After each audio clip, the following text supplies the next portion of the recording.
ஏன் நான் மட்டும் இப்படி இருக்கிறேன்? ஏன் எனக்கு மட்டும் இப்படி? ஏன் நான் வறுமையிலேயே இருக்கிறேன்? பாருங்களேன், அந்த குறளை சொல்ற புரியுதா பாருங்க. இலர் பலராக காரணம், இலர் பலராக காரணம், நோற்பார் சிலர், பலர் நோலாதவர். 8 லட்சம் பேருங்க அப்ளை பண்றாங்க, 800 பேருக்கு தான் ஜாப். 8 லட்சம் பேர்ல 800 பேர் எப்படி தேர்ந்தெடுக்கப்படுறாங்க? இலர் பலராக காரணம், நோற்பார் சிலர், பலர் நோலாதவர். எந்த ஒரு காரியத்தை செய்தாலும் எல்லோரும் சேர்ந்து பயணித்து செய்கின்ற பொழுது அந்த தொகுப்பு கூடுகிறது. சிலர் மட்டும் செய்தால் பலன் அவர்களுக்கு மட்டுமே கிடைக்கிறது என்கிறான் வள்ளுவன். ஒன்றை நான் புரிந்து கொள்ள முயற்சி செய்கிறேன். அந்த முயற்சி இருக்குல்ல, கடகடகடன்னு பேசினா புரியாதுங்க. எங்க பேச்சு பரம்பரையிலேயே அப்படிப்பட்டவர்கள் உண்டு, வேகமா பேசுவாங்க. அது நம்ம கைத்தட்டி ஆர்ப்பரிப்போம் அந்த பேச்சை. ஆனா கடைசியா என்ன புரிஞ்சுது? புரிதல் இருக்குல்ல, அந்த புரிதலுக்கான அடித்தளம் எது கொடுக்கிறது என்றால் நூல்கள் கொடுக்குது. எது யார் பேசினாலும் புரியும் உனக்கு.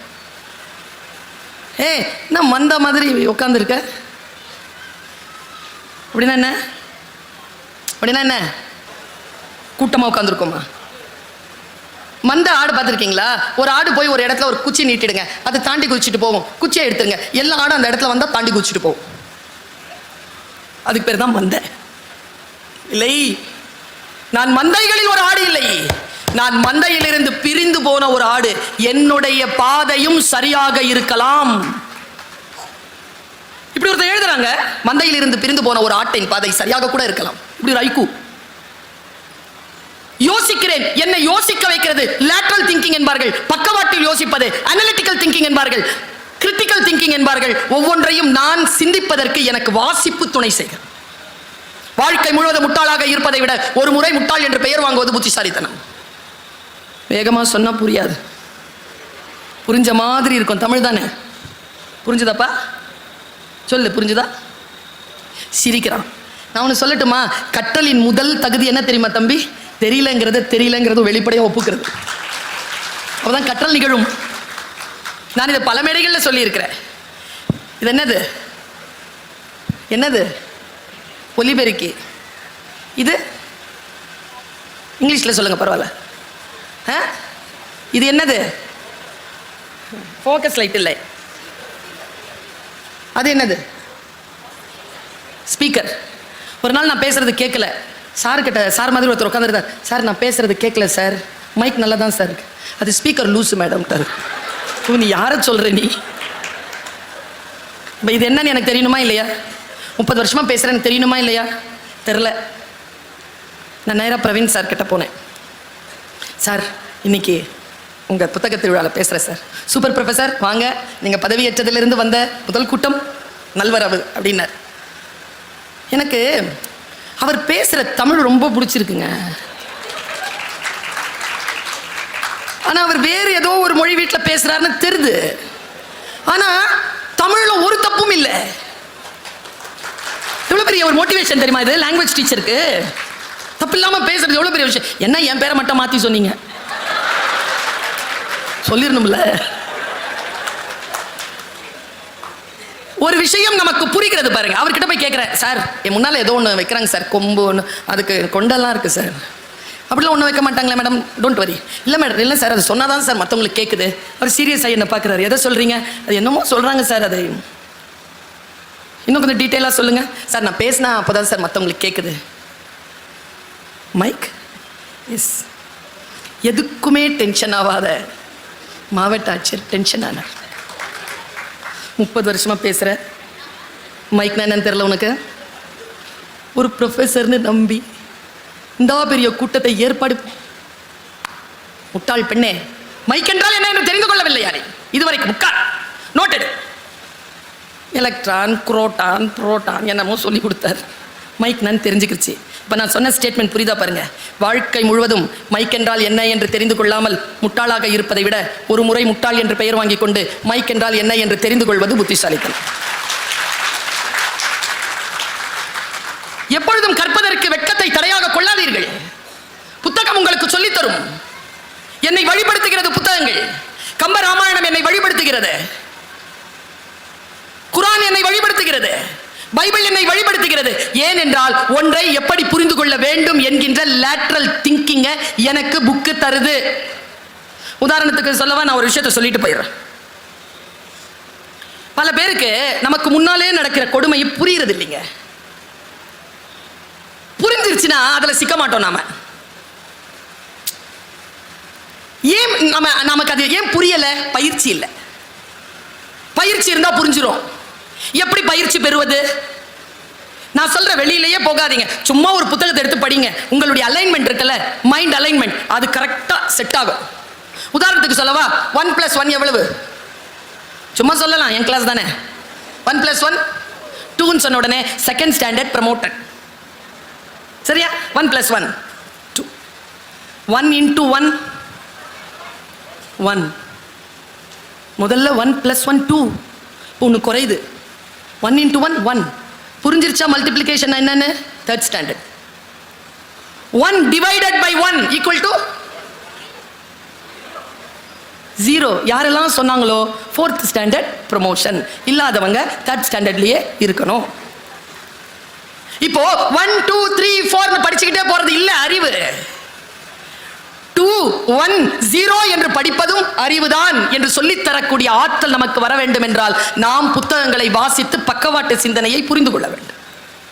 பல நேரங்களில் நமக்கு சில விஷயங்கள் புரியறதில்லை. எனக்கு உறவு புரிய தொடங்கி 28 வருஷத்துக்கு அப்புறமா தான் நான் பிறந்து எனக்கு உறவுகளினுடைய மேல் கீழே அசைறது ஆடுறதெல்லாம் புரிஞ்சது 28 வருஷம் ஆயிடுச்சு. சிலதுக்கு 60 ஆனாலும் புரியல. இது ஏன் இப்படி இருக்குது புரியல. எனக்கு 28 வயசுல புரிஞ்சுது. இங்க பாருங்க, எப்படி புரிந்தது? வாசிக்கிறேன், ஒன்றை இன்னொன்றின் மீது அப்ளை செய்கிறேன். என் வாசிப்பு பலன் எனக்கு அப்ளிகேஷனை கொடுக்குது. அப்ளிகேஷன் மனநிலையில் அந்த மனிதரை நான் விசாரிக்கிறேன்.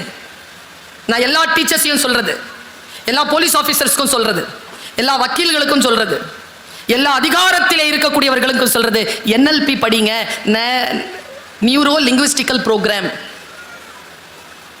Neuro linguistical program. நரம்புகள் இருக்கல, அதனுடைய அசைவுகளில் ஒரு மொழி உண்டு. நரம்புகளின் அசைவுகளில் உங்கள் முன்னால் இருக்கவர்களுடைய நரம்புகள் எப்படி அசையுதுன்னு வச்சுக்கிட்டு அவன் என்ன நினைக்கிறான்னு உங்களால சொல்லிட முடியும். இதுக்கு ஒரு படிப்பு இருக்குங்க. எனக்கு தெரிஞ்சு நிறைய பேர் இதை படிச்சிடணும். ஒரு தவளை இருந்துச்சான், பஞ்சதந்திர கதை. ஒரு தவளை இருந்துச்சு. அந்த தவளை ஜாலியா ஆத்த கடக்கிறதுக்கு போகுது. நான் சொல்றது தவளைனா தவளை இல்லை, நாம தான் அப்ளிகேஷன். அது பார்த்து அந்த பக்கம் ஒரு தேள் வந்துச்சு. நான் சொன்னது தேள்னா தேள் கிடையாது. நம்மளை பெத்தது, நாம பெத்தது, நம்ம கூட பிறந்தது, நமக்கு பிறந்தது, அதுங்களுக்கு கல்யாணம் ஆனிச்சுன்னா அவங்க வந்து சேர்ந்தது, இல்லை எது வேணாலும் இருக்கலாம். வேலைக்கு போகிறது, வேலைக்கு போகிற இடத்துல வந்து சேர்றது, சும்மா தெருவில் நிற்கும் போதே வந்து வாய்க்கிறது, இது எல்லாம் அந்த வகையில் சேரும். பஞ்சதந்திர கதை சொல்லி தருதுங்க. இப்படி சொல்லிட்டு பாருங்க. நான் இன்னைக்கு இதை சொல்லிட்டு போயிடுறேன், வீட்டில் போய் முடிஞ்சா யோசிச்சு பாருங்க. தேள் வந்து சொல்லுது தவளை கிட்ட, தவளை எனக்கு அந்த பக்கம் போகணும், நீ ஹெல்ப் பண்ணு. தவளை சூப்பர் அறிவு இருக்குல்ல நமக்குலாம். நான் மாட்டேன்ப்பா, நோனோ. தேள் கேட்டுச்சு, வை? ஏன்? நீ கொட்டுவ, நான் செத்துருவேன். லூசா நீ? நான் உன்னை கொண்டு போய் விட சொல்கிறேன். நான் உன்னை கொட்டுனேன்னா எனக்கு நீச்சல் தெரியாது, நானும் தானே சாவேன். கூட்டிகிட்டு போ. தவளை கன்வின்ஸ் ஆயிடுச்சுங்க. நம்மள மாதிரி இவ்வளோ சீக்கிரம் கன்வின்ஸ் ஆகிறோம் நாம. அப்பா, என் பிள்ளை இருக்கு, 800 கோடி மக்களும் ஒரு பக்கம் தான், அவன் ஒருத்தன் போதும். தப்பு பண்ணிட்டு ஏதாவது வேணா வந்து நிற்பான் பாருங்க. ஆஸ்பத்திரியிலேருந்து டவலில் சுற்றி எடுத்துகிட்டு வரும்போது அந்த மூஞ்சி இருந்துச்சு பாருங்க, அந்த மூஞ்சியில் நிற்பான். ஒன்றும் சொல்ல முடியும். தேள் எப்படியோ கன்வின்ஸ் பண்ணிருச்சு. தவளை முதுகில் ஏறிக்கோ, கொட்ட மாட்டேன்ல. நான் தான் சொன்னேனே கொட்ட மாட்டேன், லாஜிக்கும் சொல்லிட்டு அப்புறம் இது கொட்ட போகிறேன். ஏறு 6 தழும்புது போகுது. ரொம்ப தழும்பு வரும் பொழுது பயப்படுது தேள். தவளை சொல்லுது, பயப்படாத, எனக்கு தெரியும், நீச்சல் தெரியும், நான் கூட்டிகிட்டு போய் விட்டுறேன். கேட்டுக்கிட்டே இருந்துச்சு தேள். கொஞ்சம் தூரம் தாங்க இருக்கும் கரை, ஓங்கி தலையிலேயே கொட்டிருச்சிங்க. இப்போ தேளும் முழுகுது, தவளையும் முழுகுது. கீழே முழுகும் பொழுது தவளை கேட்குது, நாம் எல்லாருமே கேட்குற மாதிரி, உனக்கு நல்லது தானே பண்ணேன், உன் கூட ஃப்ரெண்ட்ஷிப்பாக தானே இருந்தேன், இப்படி நடுவு மண்டையில் போட்ட. இப்போ நான் சாவுறேன், நீ தானே சாவுற, அறிவில் உனக்கு, எதுக்கு இப்படி பண்ண அப்படின்னு தவளை கேட்குது. தேள் தந்த பதில் தான் சூப்பர். நீங்கள் இன்னைக்கு வீட்டுக்கு எடுத்துகிட்டு போங்க இந்த மெட்டீரியலை. தேள் சொல்லிச்சான், கொட்டணும்னு கொட்டலை, கொட்டுறது என் இயல்பு. ஜோராக கை தட்டவங்க எல்லாம் முழுமையாக அனுபவிச்சவங்க அதை. அவர் வேணும்ன்ட்டு செய்ய மாட்டாருங்க, அவருக்கு சட்டுன்னு கோவம் வந்துடும். அவ நல்லவ தாங்க, எங்கிருந்து தான் வருதோ அந்த புத்தி, அப்போ மட்டும் இப்படி பண்ணிடுவான்.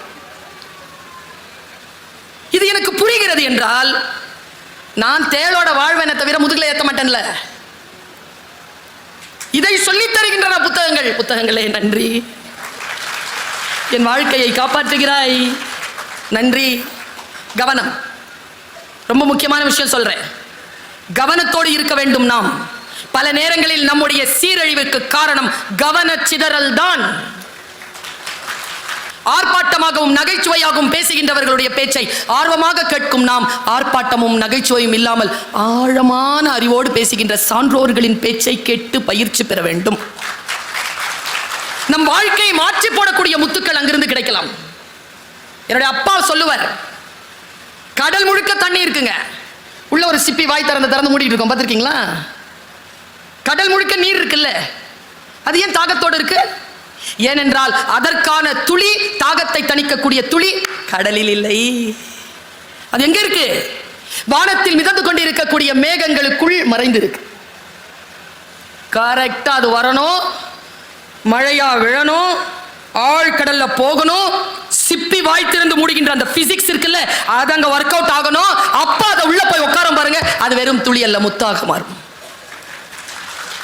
உங்கள் வாழ்க்கையை மாற்றி போடுகின்ற துளிகள் இதோ நேர போனா இருக்கு. 200 அரங்கங்களுக்கு மேல இருக்குல்ல, அங்க கொட்டி கிடக்கின்ற கோடானு கோடி புத்தகங்களுக்குள் உங்கள் சொல் எனும் மந்திரம், நீர்த்துளி என்கின்ற முத்து மறைந்திருக்கிறது. எங்கேயோ வாசிக்கிறேன் நான், எதுவும் வாசிக்கிறேன். எதையோ வாசிக்கின்ற பொழுது ஒன்று தெரிகிறது, சொல்லலாமான்னு தெரியல. எங்க சொல்லாம எங்க சொல்றது? புத்தகத்தை காலில் தொட்டினா என்னங்க பண்ணலாம்? எடுத்து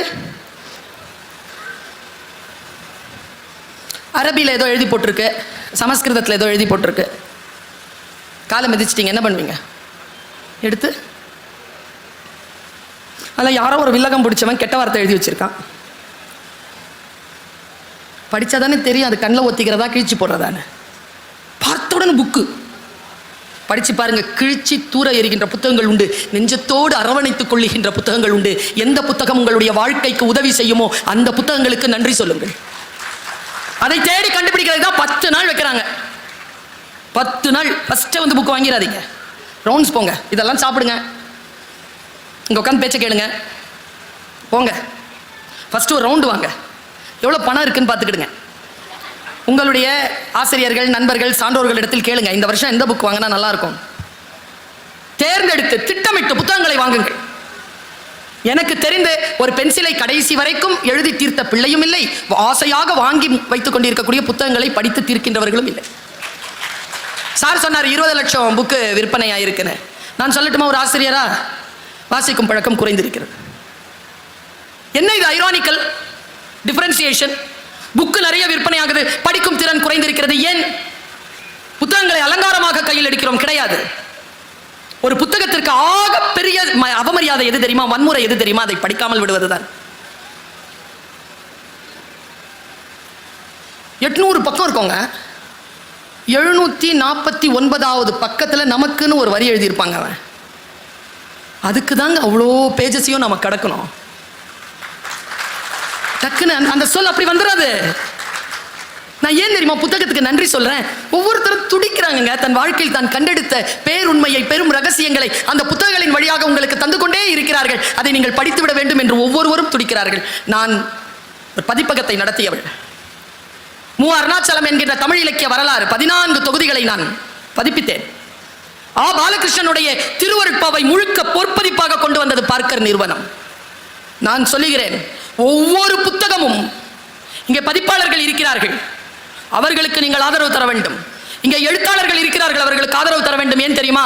ஒவ்வொரு புத்தகமும் ஒரு பதிப்பாளரின் வாழ்க்கையை காவு கேட்கும். நீங்க வாங்கி ஆகணும். நம்ம கிட்ட ஒரு நோய் இருக்குங்க, ஃப்ரீயா கிடைச்சா, ஃபினாயில் தானே பரவாயில்ல, ஃப்ரீயா கிடைக்குதுன்னு குடிச்சிருவோமா? புக்கு மட்டுங்க ஃப்ரீயா வாங்காதீங்க, காசு கொடுத்து வாங்குங்க. ஏங்க அது சரஸ்வதிங்க, லக்ஷ்மி கொடுக்கணுங்க. நான் இந்த லக்ஷ்மி சரஸ்வதின்னு சொன்னதுனால சொல்கிறேன். ஒரு 10 நாளைக்கு முன்னால் ஒரு ரவிவர்மா ஓவியம் பார்த்தேன். ஒரு புக்கில் அழகாக போட்டிருக்கு. அதில் நல்ல ஒரு பிங்க் கலர் சாரியில் லக்ஷ்மி உட்காந்துருக்காங்க, பத்மாசனம், பியூட்டிஃபுல்லுங்க. ரவிவர்மா 1000 வருடங்கள் ஓய்ந்து கிடந்ததற்கு பின்னர் வாராதது போல் வந்த மாமணி போல வந்த ஒரு அற்புதமான ஓவியம் வரைஞ்சிருப்பான். பேரழகா இருப்பாங்க லக்ஷ்மி. அவங்க கை அந்த அந்த அந்த அந்த கை வச்சுட்டு இருப்பாங்கல்ல. அப்புறமா லக்ஷ்மி காடஸ், லக்ஷ்மி இறைவியினுடைய அந்த படங்களை பார்த்துருக்கேன். அவங்க ஒரு தங்க குடம் வச்சுருப்பாங்க, பார்த்துருக்கீங்களா? ரெடியாக இருக்கும் நமக்கு கொடுக்கறதுக்கு. பிரார்த்தனை பண்ணுறது தான், டக்குன்னு கொடுத்துருவாங்க. இது எப்படி தெரியுமா வாங்கினாங்க? அவங்க விஷ்ணுவனுடைய கால் பிடித்து 12 காலமாக செய்த ஊழியத்தின் பலனாக விஷ்ணு அவர்களிடம் கேட்டார்களாம், எனக்கு ஒரு வரம் தாருங்களேன், என் பக்தர்களுக்கு நான் ஏதேனும் தர வேண்டும். உடனே மகிழ்ந்த விஷ்ணு சொன்னாராம், உன்னிடத்தில் யார் கேட்டாலும் அவர்கள் வாழ்க்கை நிறைவாக இருக்கும்படியாக செல்வத்தை தரக்கூடிய ஒரு வரத்தை உனக்கு தந்தேன் என்று சொன்னாராம். லக்ஷ்மி கிட்ட எது கேட்டாலும் காசு கிடைக்கும். கொடுத்த உடனே நம்மளை பத்தி தெரியும்ல விஷ்ணுவுக்கு, அவர் ஒரு முடிவு பண்ணாரு, காசு எங்க இருக்குதோ அங்கதானே போவாங்க. இப்ப நமக்கு ஒரு பைலா எழுதினாரு, நீ எவ்வளவு வேணாலும் கொடுத்துக்கலாம், நான் நினைச்சா வாங்கிடுவேன் போட்டாரா. இதை பார்த்துட்டு இருந்தாங்க நம்ம காடஸ் சரஸ்வதி. நேராக தன்னுடைய கணவர்கிட்ட போனாங்க. லக்ஷ்மி அவங்களுடைய கணவர்கிட்ட கேட்டு ஒரு வரத்தை பெற்றுவிட்டார். நீங்களும் எனக்கு வரம் தாருங்க. என்ன? அவங்க வரத்தை விட கொஞ்சம் அதிகமாக இருக்கணும். அது பெண்களுக்கே ஒரு விஷயம் தான். நான் எப்பவுமே சொல்வேன், நமக்கு 8 புடினா அடுத்தவங்களுக்கு 10 புடி, நமக்கு 10 புடி வேணும். அவங்களுக்கு 10 புடி வந்துருச்சுன்னா நமக்கு 12 புடி செயின். கொஞ்சம் கூடுதலா சொல்ல, நான் என்ன செல்வம்? எல்லா செல்வத்திலும் செல்வத்துள் செல்வம் அச்செல்வம். அவங்க எவ்வளவு கொடுத்தாலும் அதுக்கெல்லாம் தலையாய செல்வமாகிய கல்வி செல்வத்தை உன்னை கேட்டால் தரும்படியாக நீ இரு அப்படின்னு உடனே அந்த அம்மா கம்முன்னு தான் இருந்தாங்களாம். போக மாட்டோமே, நம்ம போவோம். காசு கிடைக்கிற சாமி கிட்ட போவோமா, கல்வி கிடைக்கிற சாமி கிட்ட போவோமா? அவங்க அமைதியாகவே இருந்தாங்களாம். சரி, உனக்கு நான் ஒரு பைலா எழுதுறேன். லக்ஷ்மி கொடுத்ததை வேறு கடவுளர்கள் நினைத்தால் திரும்பி பெற்றுக்கொள்ளலாம். ஆனால் சரஸ்வதி, நீ கொடுக்கின்ற கல்வியை யாராலும் திரும்பி பெறவே முடியாதுன்னு ஒரு வரத்தை பெற்றுக்கொண்டாராம் சரஸ்வதி. எனக்கு நான் அந்த ஆச்சரியத்தோட அந்த ரவிவர்மாவனுடைய அடுத்த பக்கத்தை பார்க்குறேன். சரஸ்வதி உட்கார்ந்துருக்காங்க. ரவிவர்மாவின் சரஸ்வதி எப்படி உட்கார்ந்துருப்பாங்க தெரியுமா? எல்லாம் பத்மாசனத்தில் உட்கார்ந்துருக்க. ரவிவர்மா வரைந்த சரஸ்வதி மட்டும் கால் மேல கால் போட்டுட்டு அப்படி உட்கார்ந்துருப்பாங்க. கற்றோருக்கு சென்ற இடமெல்லாம் சிறப்பு. இது எங்கிருந்து வரும்? இந்த ஆற்றல் எங்கிருந்து வரும்? நான் 31 நாடுகளுக்கு சுத்தி இருக்கிறேன். ஒரு டிக்கெட்டை கூட சொந்த செலவுல வாங்கினதில்லை. வந்துட்டு போறதுக்கு கூட சார் தான் கொடுக்கிறார். கற்றோருக்கு சென்றமிடமெல்லாம் சிறப்பு. நீங்கள் நினைக்கிறீர்களா, இவர் கல்வி கற்றவர், இவர் என்னுடைய வாழ்க்கைக்கு உயர்வதற்கான ஆசிரியராக இருக்கக்கூடியவர், இவர் வாழ்க்கையில் சான்றோராக இருக்கக்கூடியவர் என்கின்ற ஒரு அடையாளம் ஒரு மனிதனுக்கு போதும். அந்த அடையாளத்துடன் அவன் கடைசி வரைக்கும் இந்த சமூகத்தில் மிக உயர்ந்த நிலையில் வாழ்வான் என்ற அந்த வாழ்க்கையை கொடுக்கின்ற புத்தகங்களுக்கு நன்றி. வாசியுங்கள், புரிவது போல் வாசியுங்கள். வாசிக்கின்ற பொழுதெல்லாம் அது உங்களுக்கு புரிய வேண்டும். பல நேரங்களில் நாம் வாசிக்கக்கூடிய வார்த்தைகள் நமக்கு புரிவதில்லை, நாம் பார்க்கக்கூடிய காட்சிகள் நமக்கு தெரிவதில்லை. உங்க குழந்தை ஃபர்ஸ்ட் மார்க் வாங்கணும்னு நினைக்காதீங்க. புரியுதா? புரிஞ்சு படிக்குதா? ஒரு கேள்விக்கு அதன் மொழியில் தான் பதில் சொல்ல தெரியும். அந்த மொழி உங்கள் முதல் மதிப்பெண் எடுப்பதற்கு போதுமானதாக இல்லாமல் இருக்கலாம். என்னை போல நான் 10வது ரேங்க் தான் வாங்குவேன். முதல் ரேங்க் வாங்கின பெண் இன்னைக்கு எங்க இருக்கான்னு தெரியல. 10வது ரேங்க் வாங்கின நான் எங்க இருக்கிறேன்னு முதல் ரேங்க் வாங்கின பொண்ணுக்கு தெரியும்.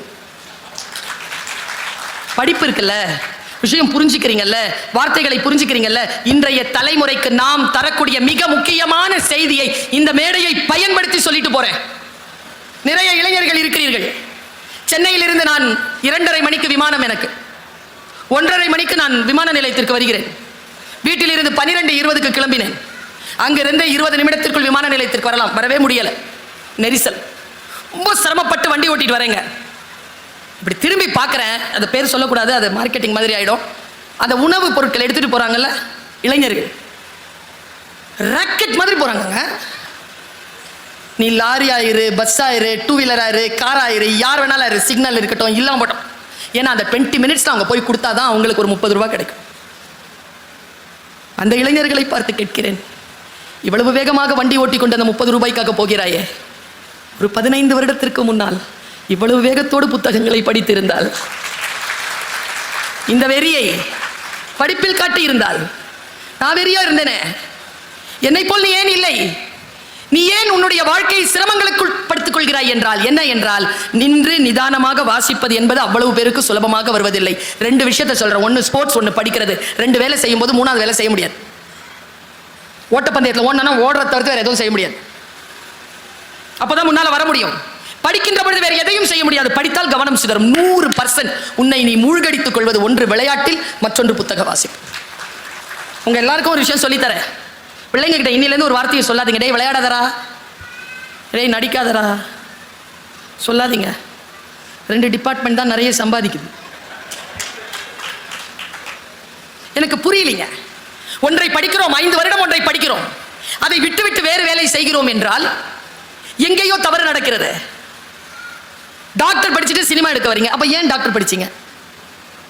ஐஐடி தானே படிக்கிறீங்க, வாங்கல சயின்டிஸ்டா, எதுக்கு ஐஏஎஸ் ஆஃபீஸரா போறீங்க?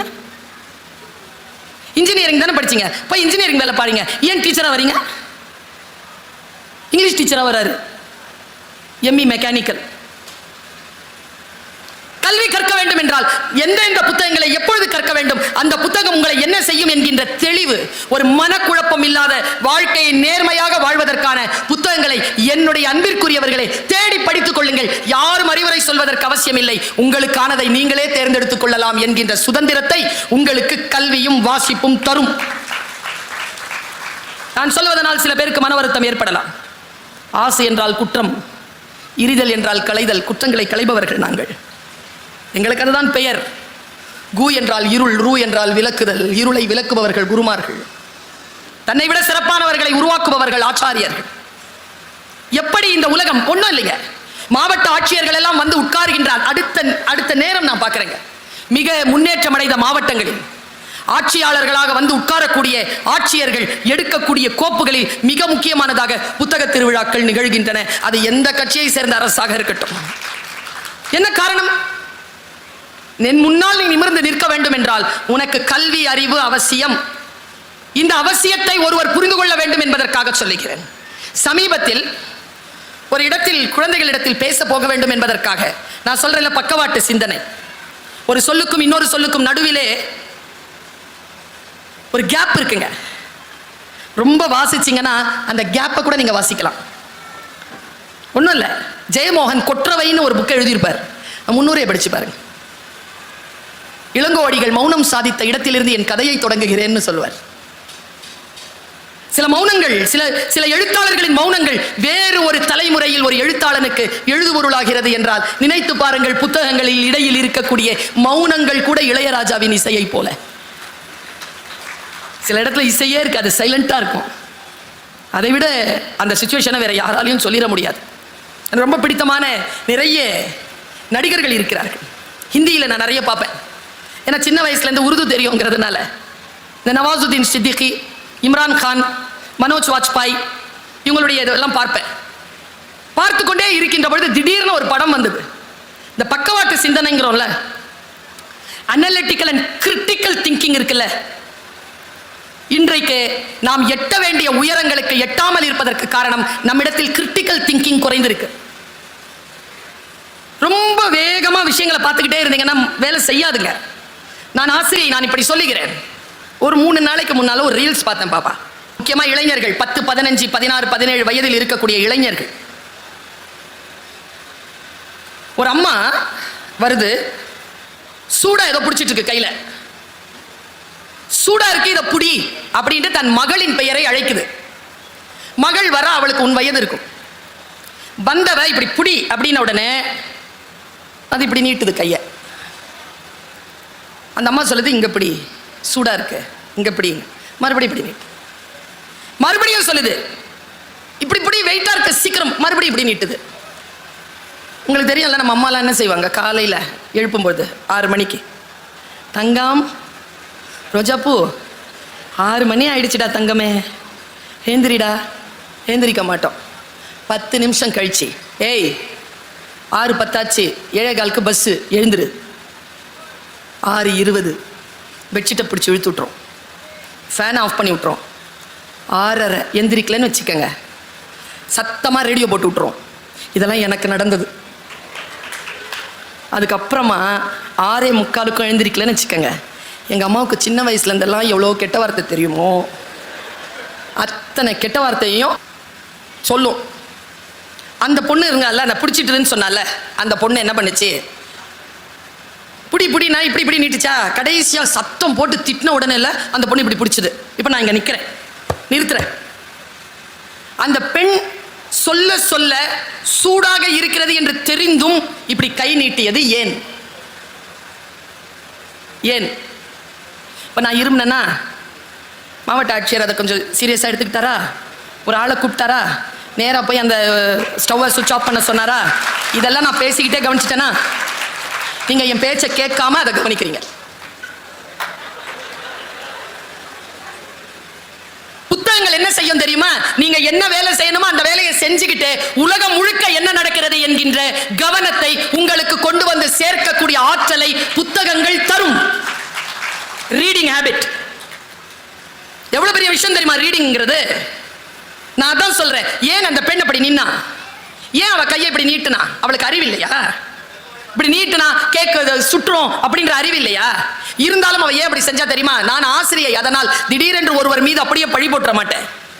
மாவட்ட ஆட்சியரும் இருக்கிறார், சொல்கிறேன், 25 ஆண்டு காலமாக நான் ஆசிரியராக இருந்திருக்கிறேன் ஐயா. நான் ஆசிரிய பணியில் வெள்ளி விழா நாயகி. ஒரு விஷயத்தை சொல்றேன், என் வகுப்பில் இதுவரைக்கும் யாரும் ஒருத்தர் கூட ஃபெயில் ஆனதில்லை. அடிக்குறிப்பு ரெட்லைன் ஃபெயிலாக விட்டதில்லை.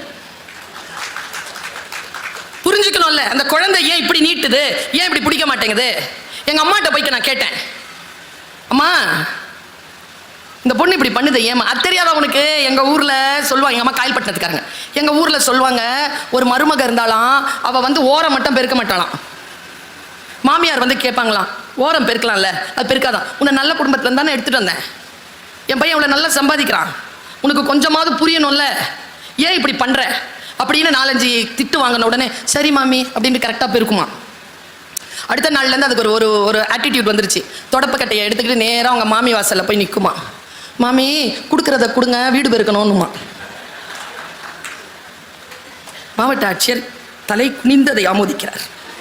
ஏன் தெரியுமா, சில பேருக்கு ஒரு வாட்டி சொன்னால் புரியும் சார், சில பேருக்கு 10 வாட்டி சொன்னாலும் புரியாது சார். வேணும்னு திமிரு செய்யாமல் இருக்கிறாங்க, அப்படி கிடையாது சார். 9 வாட்டி நீங்கள் சொன்னது புரியல சார். சரி, ஏன் புரியாம போகுது தெரியுமா? நான் ஒண்ணு சொல்றேன், இந்த போனை கொடுங்க. இந்த போனை எப்ப பார்த்தாலும் பார்த்துக்கிட்டே இருந்தீங்கன்னா யார் சொன்னாலும் புரியாது. புத்தகத்தை படிச்சீங்கன்னு வச்சுக்கோங்களேன், எவன் சொன்னாலும் புரியும். காட்சிகளை வேகமாக பார்த்து கொண்டிருக்கக்கூடிய மனதிற்கு நின்று நிதானமாக வாசிக்க முடியாது, வராது. என்கிட்ட கேட்பாங்க, நீங்க எப்போல்லாம் படிச்சதெல்லாம் உங்களுக்கு ஞாபகம் வருதே எப்படி? நான் சொல்லட்டுமா, இந்த உலகத்திலே இருக்கக்கூடிய பெரிய சாபம் எது, பெரிய வரம் எது என்று சொல்லட்டுமா?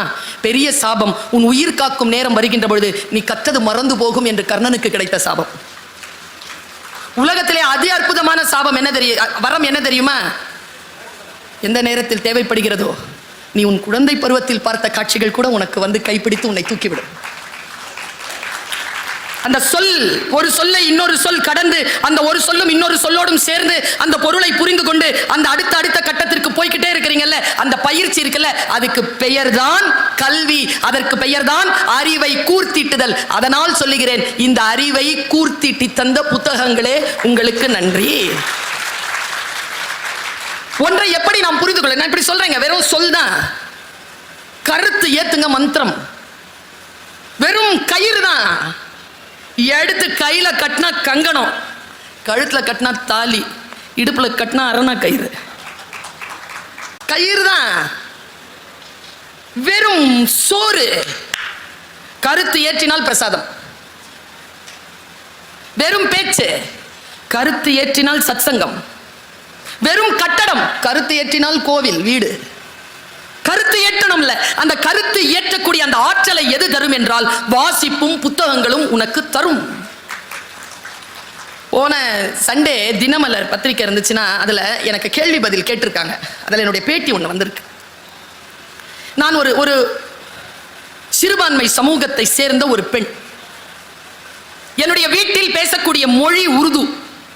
அப்பா உருது, அம்மா தமிழ் வழி. அவங்களுக்கு 9 வயசுல கல்யாணம் பண்ணி கூட்டு வந்துட்டாங்க. அதனால அவங்களுக்கு உருது எழுத படிக்க தெரியும். எங்க அம்மாக்கு, எங்க அம்மா தமிழ்ல பேசுவாங்க, எங்க அம்மா தமிழ்ல பேசுவாங்க, எங்க அப்பா ஃபுல்லா உருது தான் பேசுவார். கொஞ்சம் நினைச்சு பாத்தீங்களா, ஒரு பிற்படுத்தப்பட்ட சிறுபான்மை சமூகத்தில் உருது பேசுகின்ற ஒரு பெண் எப்படி இவ்வளவு பயணங்களை செய்து PhD வரைக்கும் வாங்கி இந்த மாதிரி உலகமெல்லாம் பயணம் செய்து உலக தமிழ் சங்கத்திற்கு துணைத் தலைவராக வந்து உட்கார்ந்திருக்கானா? என்ன பின்புலம் என்றால் அவள் வாசிப்பு. அவள் எந்த மதத்தை சார்ந்த ஒரே புத்தகத்தை வாசிப்பது இல்லை. அவள் எல்லாத்தையும் வாசிக்கிறாள். நான் பைபிள் வாசிக்கிறேன், நான் தேவார திருப்பதிகங்களை வாசிக்கிறேன், நான் குறள் வாசிக்கிறேன், நான் சங்க இலக்கியங்களை வாசிக்கிறேன்.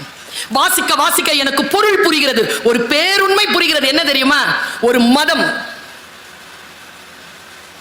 காத்திரமா சொல்றேன், நாம் புரிந்து கொள்ளாமல் யார் புரிந்து கொள்வது? எந்த மதமும் எடுத்துக்கோங்க, அதுக்குன்னு ஒரு புத்தகம் இருக்கும். புத்தகம் இல்லாமல் மதம் கிடையாது. மதவாதிகளுக்கே தெரிகிறது இதை பரப்ப வேண்டும் என்றால் புத்தகத்தை தான் நாம் கையில் கொள்ள வேண்டும் என்று. புத்தகம் தான். தமிழர்களுக்கு ஒரு புத்தகம் உண்டு. தெய்வ வள்ளுவன் வான்மறை தந்தது என்கிறான் பாரதி. திருக்குறள், திருக்குறளை, திருவள்ளுவத்தை, அவருடைய ஒரு குறளை, ஒரு எழுத்தை புரிஞ்சுச்சுன்னா போதுமே. உங்களுக்கு ஒரு விஷயம் சொல்லவா?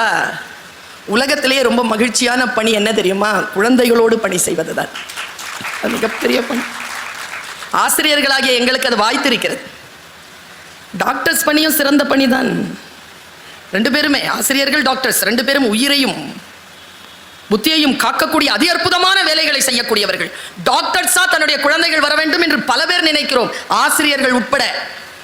ஆனா ஒரு ஆசிரியரா நான் சொல்லட்டுமா, டாக்டரா இருக்கிறது ரொம்ப பெருமை தான். ஆனா அதை விட கொஞ்சம் கூடுதலான ஒரு வாய்ப்பு ஆசிரியரா இருக்கிறதுல இருக்குது.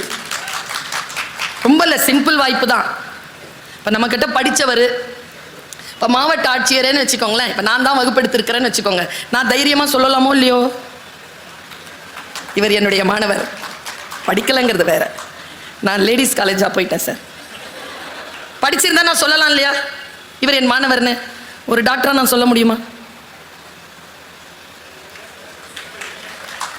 என்ன, இவர் எனக்கு பேஷண்ட்னு சொல்ல முடியாதுங்க. டாக்டருடைய பணி மிக உயர்வானது. ஆனால் எதையும் அவர்கள் மிக பெருமையாக, இன்னாருக்கு நான் தான் மருத்துவம் பார்க்கிறேன் என்று சொல்ல முடியாது. இன்னாருக்கு நான் தான் கற்றுக் கொடுக்கிறேன் என்று ஒரு ஆசிரியரால் சொல்லிவிட முடியும். அந்த ஆசிரியராக என்னை உயர்த்திய புத்தகங்களுக்கு நன்றி. என்னுடைய வாழ்க்கையை நான் தொடங்கியது ஒரு PT டீச்சரா சார். எனக்கு விளையாட்டுனா ரொம்ப பிடிக்கும், முறையான விளையாட்டு. நான் ஷட்டில் நல்லா ஆடுவேன், கபடி நல்லா ஆடுவேன், நல்லா ஓடுவேன், இப்போ விட்டாலும் ஓடிடுவேன். என் வாழ்க்கையை நான் பென்சிலில் இருந்து தான் தொடங்கினேன். ஒரு PT டீச்சர். PT டீச்சர் என்பது சாதாரண பணி அல்ல. அந்த பணிக்கு போனாதான் நமக்கு தெரியும் அது எவ்வளவு சிரமமான பணி என்று. அதுலேயும் எனக்கு கொடுத்த வேலை என்னன்னா, மாசத்துக்கு 800 ரூபாய் சம்பளம், LKG UKG பிள்ளைகளுக்கு PT டீச்சர். PT டீச்சராக போனேன்னா ரொம்ப கஷ்டம், பாடம் படிக்க முடியாது, விளையாடிட்டுலாம் இருக்கணும். அதுலேயும் என்னென்னா, எங்கள் காலேஜ், எங்கள் ஸ்கூலில் அந்த பிரின்சிபல், நான் சேர்ந்து 2 மாதம் 3 மாதத்தில் நான் வேலையை விட்டுட்டு வேறு இடத்துக்கு போயிட்டேன்னு வச்சுக்கோங்க. மேலே ஒரு பிள்ளை ஏறிட்டா, +1. எங்கள் பிரின்சிபல் ஓடுறாங்க கிரவுண்டுக்கு, மேலே ஏறிட்டு அந்த பொண்ணை காப்பாற்றுறதுக்காக போனாங்க. போக வேண்டியது தானே, என்ன தேடினாங்க. ஏன்னா நான் தான் போய் கூப்பிட்டு வரணும் சார், PT டீச்சர். நான் வந்து செக்யூரிட்டியை தேடிக்கிட்டு இருக்கிறேன் போகலான்னு. அந்த டீச்சர் அந்த பொண்ணை பார்த்து கேட்குறாங்க, ஏன் குதிக்கிற?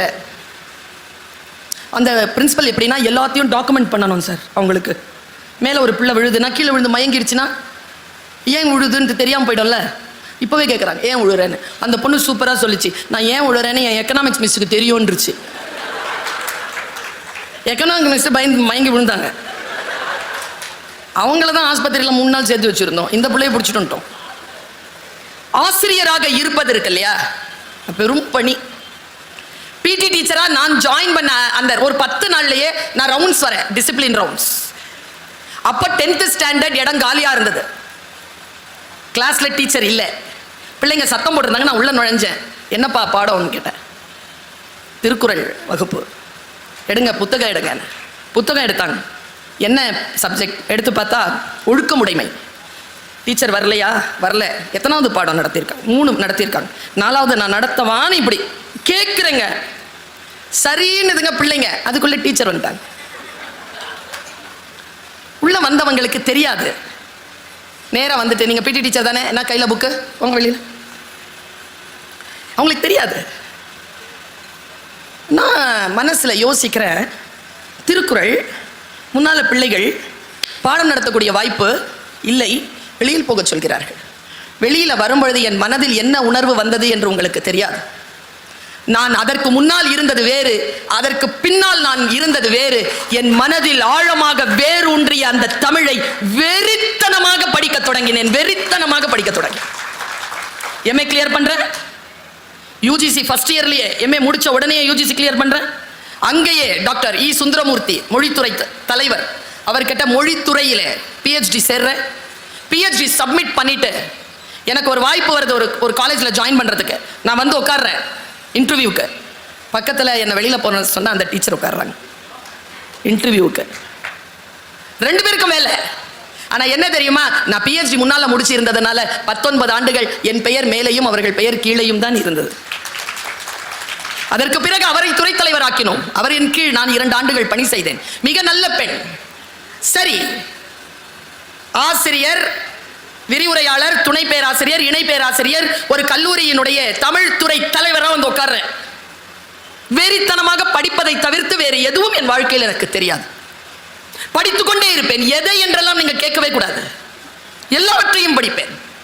படிச்சுக்கிட்டு இருந்ததுனால துறை தலைவராக உட்கார்ந்த 1 மாத இடைவெளிக்குள் அரசிடம் இருந்து ஒரு ஆணை, உலக தமிழ் சங்கம் என்கின்ற ஒரு அரசு நிறுவனம் இருக்கிறது, அதற்கு உங்களை துணை தலைவராகவும் இயக்குனராகவும் நியமித்திருக்கிறோம், நீங்கள் அங்கே வந்து 3 ஆண்டுகள் பணிபுரிய வேண்டும். பென்சிலில் இருந்து தொடங்கிய என்னுடைய வாழ்க்கை இன்றைக்கு எங்கே நிற்கிறது தெரியுமா? கிரீன் பென்ல வந்து நிற்க.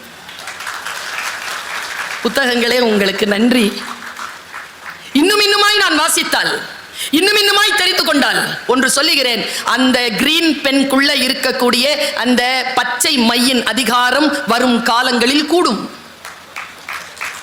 அதுதான் கல்விக்கு இருக்கக்கூடிய சிறப்பு. நான் ஏன் புத்தகத்திற்கு நன்றி சொல்லுகிறேன்? ஏன் விளையாட்டிற்கு நான் நன்றி சொல்லலாம் இல்லையா? சொல்லலாம் தான். என் மன ஆரோக்கியத்திற்கு, என் உடல் ஆரோக்கியத்திற்கு நிச்சயமாக விளையாட்டு மிகப்பெரிய பாரிய பணியாற்றி இருக்கிறது. அதை விட கொஞ்சம் மேலாக நான் அறிந்து கொள்ள வேண்டியவற்றை அறிந்து கொள்வதற்கான புத்தியை விரிவாக்கி தந்த அந்த பேராற்றலை எனக்கு தந்தது புத்தகங்கள். அதனால் அந்த புத்தகங்களுக்கு நான் நன்றி சொல்கிறேன். இந்த அவைக்கு ஒரு விஷயத்தை சொல்றேங்க. இப்ப நான் பேசுகிறேன், உங்களுக்கு புரியுது தானே? எவ்வளவு பெரிய விஷயம் தெரியுமா இது? எவ்வளவு பெரிய விஷயம் தெரியுமா? காஷ்மீர்ல இருந்து ஒரு 10-15 ஆயிரம் பேரை கொண்டு நீங்க நிறுத்திட்டு தமிழ் பேசினா உங்களுக்கு தெரியாதுங்க. நமக்கு தமிழ் தெரிகிறது.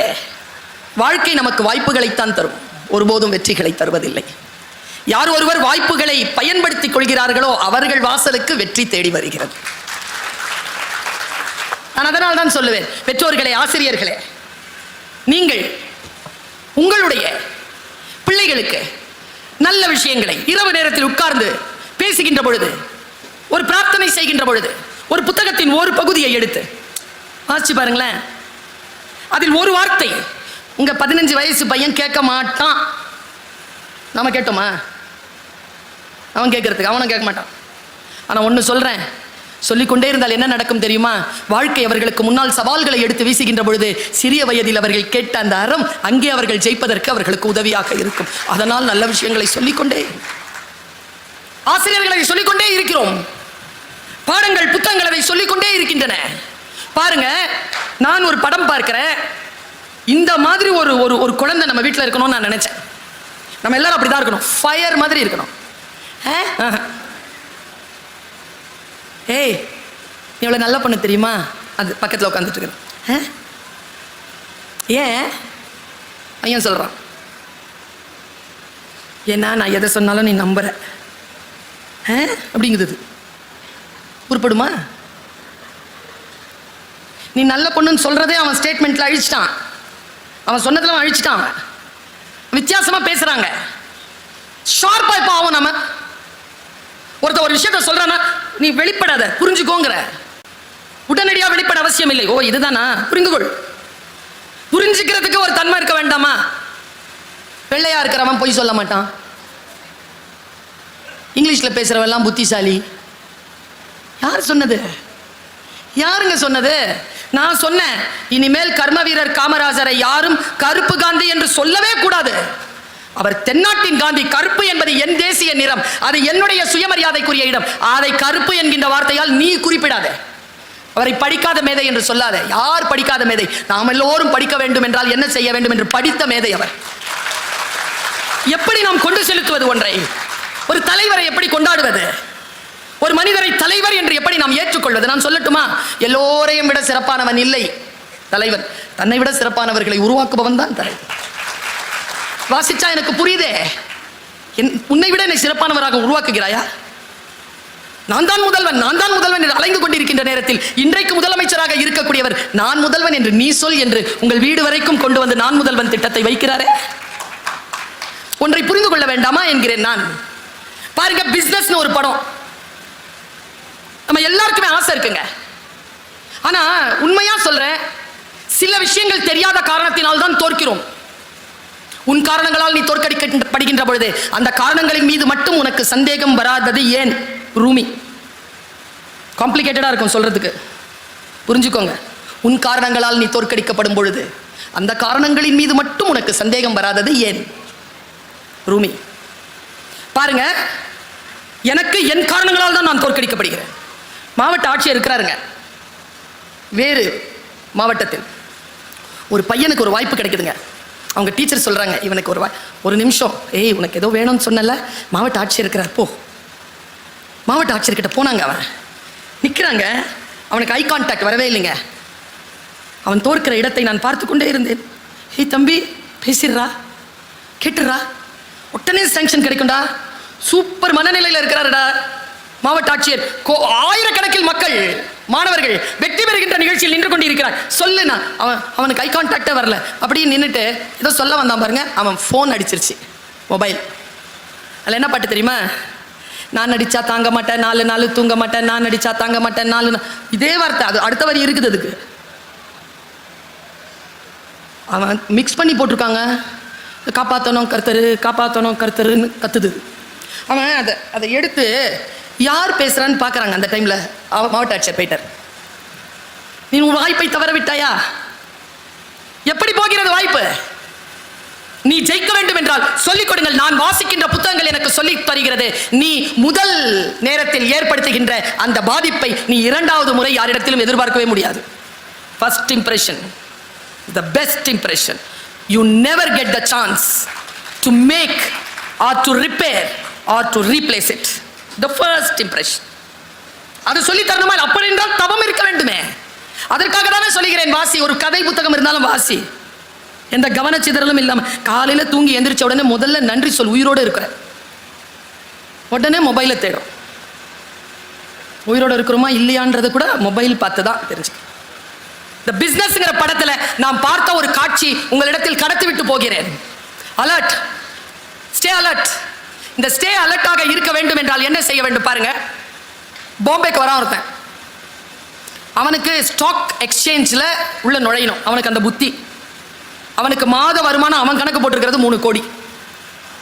ஆனால் அவன் ஏழை. உள்ளே போயிட்டானா அவனுக்கு கிடைச்சிரும். அங்கே ஒரு பாஸ் இருக்கார். நீங்கள் பாருங்க, பிஸ்னஸ்ங்கிற படத்தை பாருங்க. உள்ள போறான், உள்ள அனுப்பவே மாட்டேங்கிறாங்க அவனை.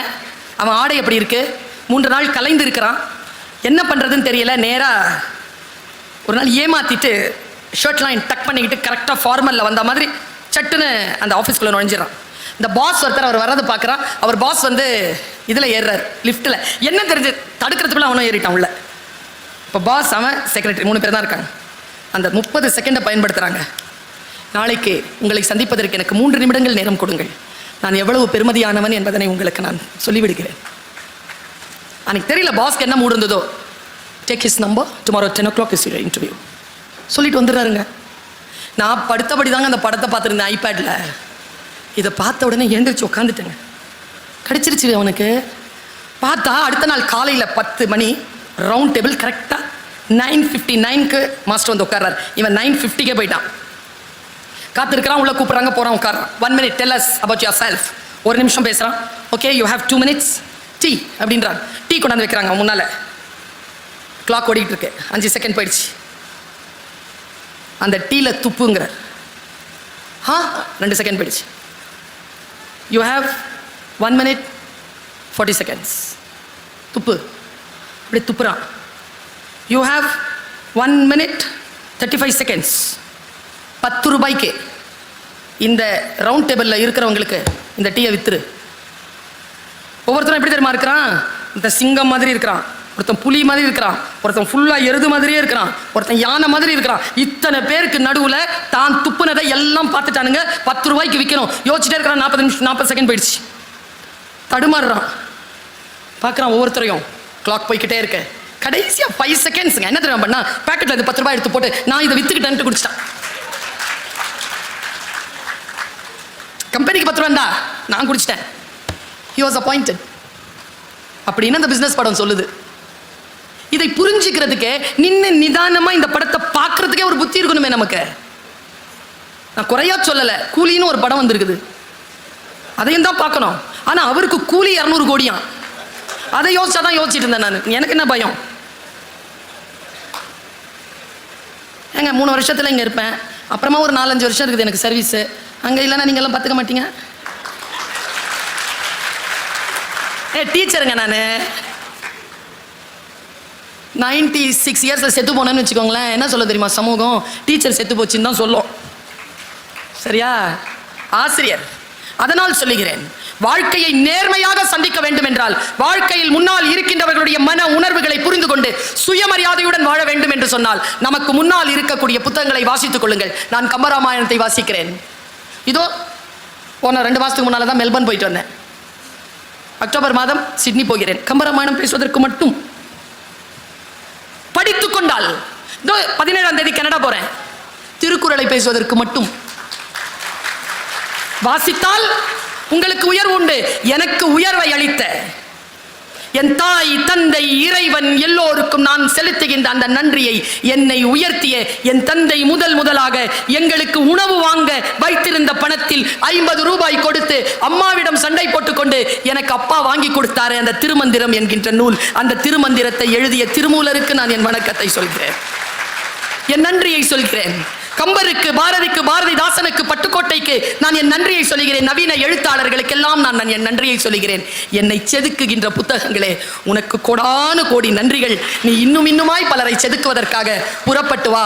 உன்னை விரித்து வாசிக்க காத்திருக்கிறோம். நன்றி, வணக்கம்.